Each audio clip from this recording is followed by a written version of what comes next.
Hi guys! Ayan, tayo ngayon ay may hinaharap na masakasiyahan.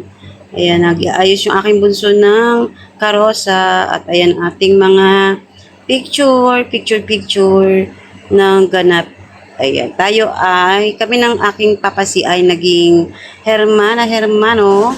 Kaya ayan, na-late kami kasi pinaganda ng gusto ng aking anak ang ating karosa. Kaya ayan, at sinundo na tayo ng musiko. Ayan, manood lang tayo. Update lang kay YT Lolo. Yan, start na guys ng ating prosesyon. Ayan ang aming inaalagaan, ang San Jose. Ayan, lista pa siya.